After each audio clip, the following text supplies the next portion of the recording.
일단 2008년 금융위기 때 10월 30일에 미국과의 통화 스와프를 체결을 했을 때 원달러 환율이 급격하게 떨어졌는데 이날 이제 전거래일의 환율이 1,427원 부근이었는데 체결 소식이 나오고 177원이나 네, 떨어졌습니다. 얼마요? 177원 엄청나게 많이. 예, 이런 경우가 있나요? 거의 환율이 10%가 그쵸. 원달러 환율이 떨어지는 건데. 네, 그때는 아니 근데 한 8% 정도 8% 되네요. 정도. 네, 예, 그때는 7%, 워낙 또 이제 금융 위기 시절이다 예. 보니까 그랬고 2020년 코로나 위기 3월 19일에 네. 이제 미국과 600억 달러의 통화 스와프를 체결했을 때도 원달러 환율이 약 3.1% 정도 3-4%가 그때 그쵸, 예. 예, 변동이 생기는 예. 이런 이벤트가 있었습니다. 그리고 주식이 이제 그렇죠, 반등이 나왔죠. 예. 103.5 돈을 이해하는 시간 정철진의 목돈연구소. 이어서 푼돈이 목돈되는 그날까지 정철진의 목돈연구소가 방송됩니다.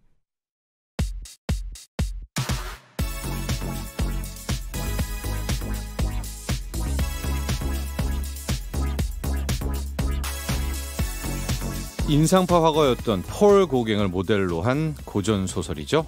달과 6펜스. 자, 이 달과 6펜스에선 공교롭게도 주인공의 직업이 증권 중개인입니다. 이 소설 속에서 주인공은 안정되고 보장된 직장을 버리고 어느 날 잠적해서 바로 예술적 충독에 따라 예술가로 성장하는 그런 과정을 담았는데요.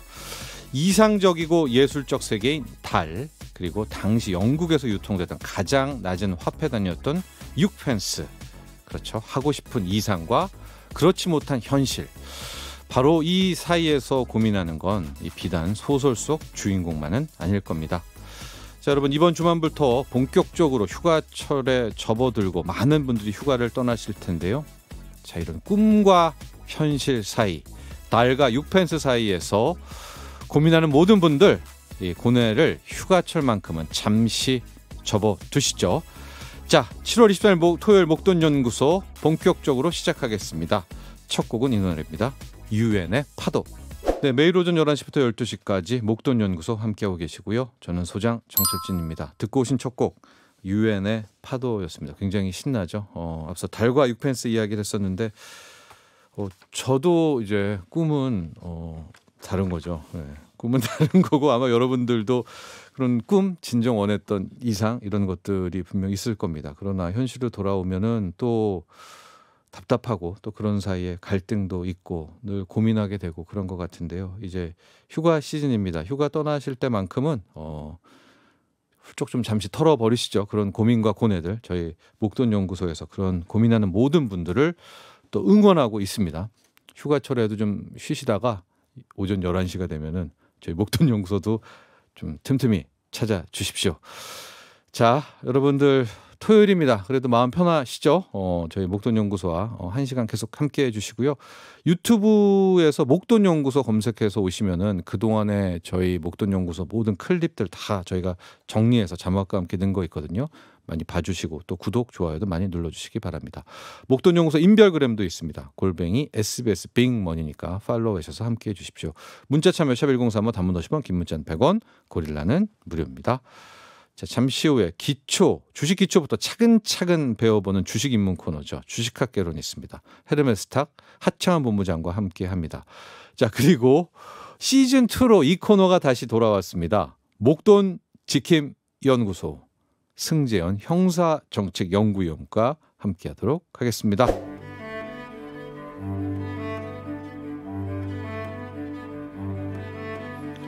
뭐든 시작이 중요하고 기초가 탄탄해야겠죠.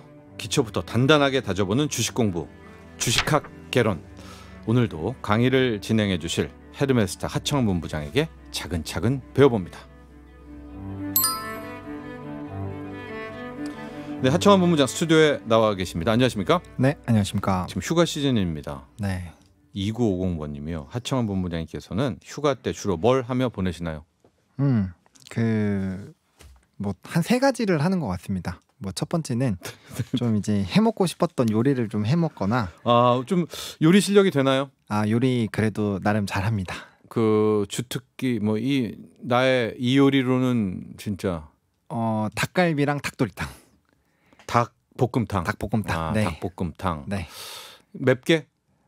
좀 단짠으로 좀 맵기도 있습니다. 좀 화끈거리긴 하지만 예. 단짠이 조금 강한. 예. 네. 닭도리탕 써도 된다고. 네. 그렇군요. 닭볶음탕, 닭도리탕과 네.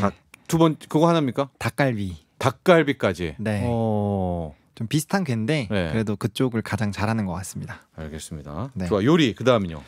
그다음에는 이제 제가 뭐 컨텐츠 같은 거 보는 거 되게 좋아해서 좀 좋아했었던 미드라든지 아니면은 좀 보려고 했는데 유명했는데 못 봤던 그런 드라마들을 좀 몰아보거나요. 아니면 이제 세 번째로는 게임인데 예. 그 온라인 게임보다도 이제 과거에 굉장히 유명했던 악마의 게임들이 있습니다. 그 CD 게임들 중에서 예, 네, 대표적으로 뭐 히어로즈 오브 마이트 앤 매직이라든지 네, 네, 그런 네. 그 게임들을 예. 네, 그냥 조금씩 네, 하면서 시간을 보냅니다. 올 휴가도 그렇게 보낼 예정입니까? 그럴 가능성이 굉장히 높습니다. 한 8월 말 정도에 떠나시나요? 지금 좀 여행 계획을 잡아보고 있기는 한데 네, 시장이 이래가지고 좀 쉽지 않을 것 떠나기가 같습니다. 힘들 네. 것 같은데요. 들으셨죠? 2905님 요리를 하고 또 몰아치기입니다. 드라마 몰아보기 네. 또 옛 게임을 네. 하는 그렇게 보내는 하창원 본부장.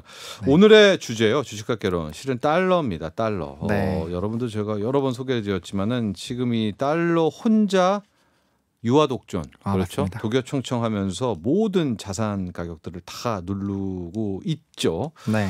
달러 강세가 정말 심하네요. 맞습니다.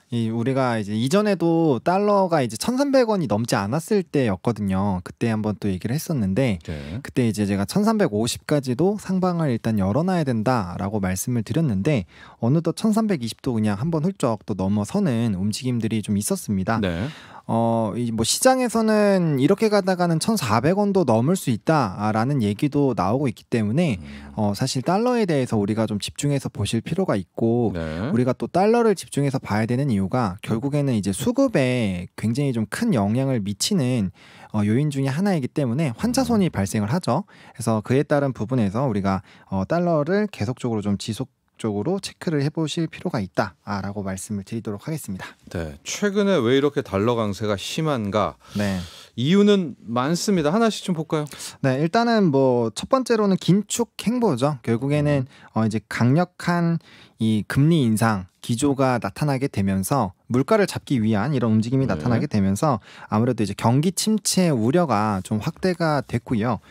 그에 따라서 이제 달러에 대한 이런 수요가 굉장히 높아지고 있습니다. 왜냐하면 기축통화이기도 하지만 안전자산으로 분류되어 있는 부분이기 때문에 해당에 대한 이런 수요가 굉장히 좀 크게 나타나고 있다라고 보시면 좋을 것 같고요. 네. 지금 전반적인 기조가 경기 침체를 제외하더라도 이런 에너지 대란이라든지 뭐 지정학적 리스크 다양한 요인들이 있다 보니까 이런 변수가 굉장히 많은 상황이죠. 게다가 뭐 전염병 코로나19도 다시 재확산되는 그런 기조고 또 이제 원숭이 두창이라든지 기타 이제 전염병들이 워낙 또 많이 있다 보니까 굉장히 조금 수요가 그렇게 긍정적이지 못한 업황들이 좀 마련이 되어 있는 상황이죠. 그러다 보니까 해당 부분에서 좀 굉장히 어렵고 이 강달러 기조가 유지가 되다 보니까 이제 수입하는 나라들이 상당히 많은데 원자재들을 그거에 따른 이 수입을 할 때 이제 비용이 굉장히 좀 증가하기 때문에 네. 원자재 가격이 안정적이 되더라도 이 비용이 오히려 더 늘어났거든요. 대표적으로 곡물인데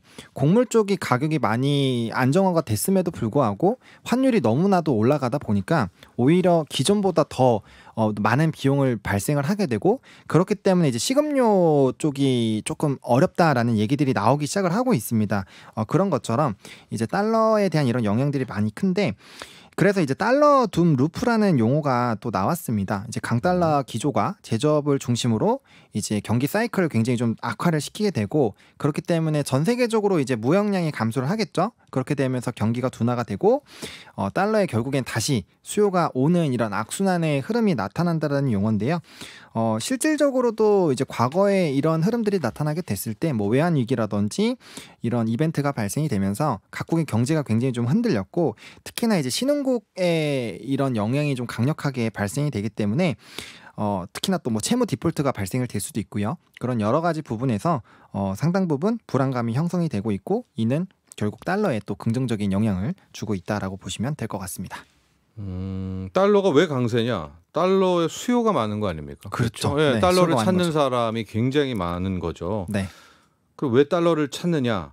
지금의 이런 하는 모양새가 결국은 경기 침체로 갈 것 같으니까 네, 그런 그렇죠. 거 아닙니까? 왜냐하면 인플레이션이 맞다면은 달러를 갖고 있을 게 아니라 원유를 사야 되는 거 아닙니까? 맞습니다. 예, 그게 더 현명한 판단일 텐데 네. 지금은 원유도 사긴 사지만 달러가 더 네, 인기가 수요가 있는 맞습니다. 거죠. 네. 근데 이렇게 달러를 다 찾으니까 신흥국의 금융시장, 우리나라 부동산, 자산 가격은 다 필요가 없고 심지어 그렇죠. 미국 내에서도 미국 주식도 인기가 없는 거예요. 맞습니다. 네, 달러만 찾는 거 아니겠습니까? 맞습니다. 그런데 그렇게 될 경우에는 다시 이 신흥국들의 이 자산시장, 금융, 부동산 모두 또 망가지게 되면서 또 달러가 결국 달러밖에 없네. 그렇죠. 그 네, 위주로 또 가는 거죠. 망가지고 또 달러밖에 없네. 이게 앞서 뭐라고 그랬죠? 네, 달러, 둠 루프. 둠, 루프, 네. 파멸, 뭐 파산의 네. 연쇄, 뭐 네, 고리, 파멸의 고리. 네, 네. 파멸의 고리. 네. 네, 딱 지금 그거의 한 턴이 돌아가고 있다. 또 돌아가면 안 되는 거 아니겠습니까? 그렇죠. 여기서 더 예. 가면은 많은 특히나 이제 금융시장 자체는 굉장히 위축이 될 수밖에 없죠. 예. 그래서 뭐 인생도 그렇지만 작용 반작용이고요. 네. 또 너무 과하다 싶으면은 반격이 나오게 되니까 그렇죠. 달러가 혼자 이렇게 치고 가니까 그 다른 통화들도 네. 이게 뭐냐? 우리도 더 강해질래? 지금 이런 흐름도 같이 나오고 있는 거잖아요. 맞습니다. 그게 네. 이제 역환율 전쟁 흐름인데 과거에는 이제 자신의 가치를 좀 낮추려는 움직임들이 많이 있었습니다. 네. 근데 이제 오히려 자국의 통화 가치를 높이려는 움직임이 나타나고 있는데요. 과거에는 이제 자신의 통화 가치를 낮추게 되면 이제 수출적인 부분에서 이 이득을 볼 수 있기 때문에 네. 이 경제적인 활성화를 위해서 많은 그런 부분들을 진행이 됐고 그래서 환율 조작국으로 미국이 이제 지정을 하면서 굉장히 좀 제재를 가하는 이런 움직임들이 많이 있었는데요. 최근에는 통화 가치가 너무 낮아지게 되면 오히려 고인플레에 따른 타격이 좀 크게 나타나게 되는데 최근에 터키가 엄청난 인플레이션으로 인해서 이제 통화 가치가 굉장히 떨어지고 그에 네. 따라서 이제 엄청난 인플레이션에 좀 경기가 휘청휘청하는 사태가 있었거든요. 또 터키는 이 와중에 금리를 내립니다. 네, 거기다 내리고 더 있고요. 완전히 네. 역행을 해버렸죠. 맞습니다. 네. 그래서 그런 사태를 보게 됐을 때 이제 전 세계적으로 그래서 금리 인상 기조가 나타나고 있습니다. 본인들의 이제 통화 가치를 높이면서 네. 이런 물가 안정화를 조금 노리고 있는 상황들이 발생이 되고 있는데요. 결과적으로 이러한 기조가 유지가 되더라도 또 환율에 대한 이런 또 관심도들 이렇게 했는데도 만약에 물가가 잡히지 않으면 또다시 달러 또 수요가 늘어날 수가 있거든요. 그래서 네. 이런 금리에 대한 부분들이 또 어떻게 진행되는지 그리고 또 FOMC에서도 너무 강하게 금리를 인상을 하게 되면 우리나라 같은 경우도 이번에 빅스텝을 진행을 했지만 추가적으로 이제 올리기에는 가계부채 때문에 좀 쉽지가 않은 상황이잖아요. 그래서 그런 전반적인 기조를 봤을 때 이 FOMC와 어떻게 키를 맞추는지도 상당히 좀 중요하겠다. 그래서 전 세계적으로 화폐 가치를 높이는 이런 움직임이 나타나고 있고 그런 흐름들이 이제 자국의 이 인플레이션을 잡기 위한 흐름이다라고 이해를 하시면 될 것 같습니다. 네, 그래서 이제 자국의 통화를 높이려고 몸값을 높이려고 할 수 있는 대표적인 방법이 이제 금리를 올리는 거지 않습니까? 그렇죠. 네. 금리가 결국은 그 해당국 통화의 몸값이니까. 네. 그런데 그것도 할 나라만 합니다. 맞습니다. 네, 그러니까 금리를 올릴 수 있는 것도 축복이다 이런 말이 있죠. 그렇죠. 네. 아무래도 경제적인 이 뒷받침이 되어야 미국 네. 정도는 되어야. 그렇죠. 네. 그렇게 가파르게 금리 인상을 해도 버틸 수가 있기 때문에 네. 보시면 될 것 같고요. 예. 그래서 이제 주요국들의 통화 가치를 비교를 하는 게 이 달러 인덱스이잖아요. 네. 그래서 관련된 부분을 좀 보시면 좋을 것 같은데 그 달러 인덱스 하기 전에 하여간 그래서 우리도 지금 금리를 올리고 있잖아요. 그렇죠. 네. 근데 사실 우리나라에서는 올릴 수밖에 없는 게 네. 이미 이제 FOMC에서 자이언트 스텝을 진행을 했기 때문에 이 금리 역전차는 발생이 됐고 이제 그에 따른 부분들에서 이제 이 한미 금리 차에 따른 외국인의 수급 이탈을 우리는 걱정을 해야 됩니다. 그래서 이번 FOMC 결과가 굉장히 중요한데 만약 이번에 FOMC에서도 또 추가적인 자이언트 스텝 이상의 네. 그런 이제 스텝을 밟아 버리면 우리나라와의 이런 한미 금리 역전차가 급격하게 늘어나게 되거든요. 네, 다음 주입니다. 그렇죠. 다음 그렇죠. 주 화수. 네. 그래서 그에 따른 부담감이 사실 확대가 될 수밖에 없다라고 보시면 될 것 같고요. 이제 금리 차가 발생을 하게 되면 앞서 말씀드렸던 이제 환율에 따른 그런 환차 환차손에 대한 이탈도 있을 수 있지만 금리 차에 따른 또 환차손이 발생이 돼서 그에 따른 또 외국인의 수급 이탈이 나올 수가 있거든요. 네. 특히나 우리나라 같은 경우는 지금 이 증시가 많이 눌리키는 이유가 이 외국인의 수급 이탈에 따른 기관의 패시브 이 자금도 같이 빠져나가다 보니까 네. 이 매수세가 많이 약해지는 그런 영향들이 있기 때문에 해당 부분을 좀 잘 체크해 보시면 좋을 것 같습니다. 다음 주에 미국이 어쨌든 기준금리를 0.75는 올리니까요. 네. 미니멈이 그렇게 네, 되면 그렇죠. 미국은 이제 2.5가 되나요? 2.5. 네, 2.5가 되고 당연히 우리 8월에는 현재 우리 2.25인 그렇죠? 우리의 기준금리도 무조건 올리는 거죠. 네. 거기까지 8월까지는 좀 스케줄이 나오게 되는데 우리 네. 얘기했지만은 금리를 올릴 수 있다는 것 자체가 축복입니다. 왜냐하면 그만큼 경제 펀더멘털이 된다는 겁니다. 그렇죠. 그러니까 한국은행도 언제까지 미국 뒤따라서 올릴 수 있을지 우리 한국 경제가 네. 이것도 또 하나의 8월은 올릴 겁니다. 다음 달 올리겠지만은 숙제가 될 수 있겠고 그렇죠. 조금 전에 이야기했었던 게 이제 달러 인덱스 이야기인데 네. 하청 본부장 이 달러 인덱스 이야기를 좀 자세히 해주셔야 될 것이 이런 네. 얘기도 있어요. 최근에 달러 강세가 나온 것이 실은 달러가 뭐 잘났다기보다는 유로화와 엔화가 너무 떨어져서 네. 상대적으로 그렇죠. 달러 평가를- 인덱스가 폭등해서 달러가 오르는 거다. 네. 그걸 좀 설명하는 게 바로 달러 인덱스 아니겠습니까? 아, 이게 맞습니다. 뭐죠? 네. 네, 그 저번에도 이제 달러 인덱스에 대한 얘기도 잠깐 좀 드리긴 했는데 네. 일단 인덱스 같은 경우는 이제 주식시장에서 현재 흐름이 어땠는지를 좀 보여주는 지표고 지표죠. 그쵸, 네. 지수죠. 네. 네, 달러 인덱스 같은 경우는 이제 기축 통화인 달러의 가치가 타 통화 대비 어느 정도를 보여주는 이제 지표다라고 보시면 좋을 것 같은데 네. 이 기준을 하는 이 통화가 이제 전 세계적으로 6개가 있습니다. 안정적인 네. 통화 흐름을 보여주는 부분인데 유럽의 유로화가 있고요. 또 일본의 엔화, 그리고 영국의 파운드화, 네. 캐나다의 달러, 그리고 스웨덴의 크로나, 그리고 스위스 프랑입니다. 네. 네. 근데 일단은 여기 대비해서 달러 인덱스가 강하다라는 거는 이런 안정적인 통화 사이에서도 달러의 가치가 부각이 되고 있다라고 보시면 되는데요. 그러니까 요 6개를 이제 가중치를 두고 섞는 거죠. 그렇죠. 네, 유로화 같은 게 비중이 가장 그렇죠, 크겠죠. 높죠. 네, 네. 높아서 섞는 건데 네. 요 6개 패키지 대비 달러가 네. 강하다는 뜻은 그렇죠. 6개 패키지에 누군가가 약해져도 강해지는 거잖아요. 맞습니다. 지금 그 지적을 하는 거 아닙니까? 네, 맞습니다. 그래서 그 부분을 말씀드릴 건데 엔화 같은 경우가 24년 만에 최저치입니다. 네. 네, 그러다 보니까 뭐 지금 이제 아무래도 일본 쪽에서도 금리 인상을 이제 하느냐 안 하느냐의 좀 결정적인 기로에 좀 서지 않았나라고 보고 있는데 예. 저는 저번에는 일본은 여전히 안 할 것이다라는 엔저 정책. 그쵸. 예, 네, 그 부분을 유지를 할 것이다라는 생각은 뭐 여전히 좀 유효하다라고 생각을 하고 있습니다. 그래요? 만약에 방향을 바꾼다라고 한다면 예. 그 이때까지의 그 완화를 했었던 흐름들을 좀 감당을 할 수 있을지 조금 고민이 되는 부분이 있고요. 유로 같은 경우도 달러 환율도 1대1로 원래 이제 진행이 됐었는데 그 위였죠. 그죠, 유로가 훨씬 더 강했죠. 위였는데 위였죠. 예. 그게 깨졌습니다. 네. 그래서 이제 심리적인 저지선까지도 좀 깨졌다라는 부분이 있기 때문에 이 부분도 좀 굉장히 좀 영향이 큽니다. 네. 그래서 해당 부분이 가장 좀 영향이 크다라고 보시면 좋을 것 같고요.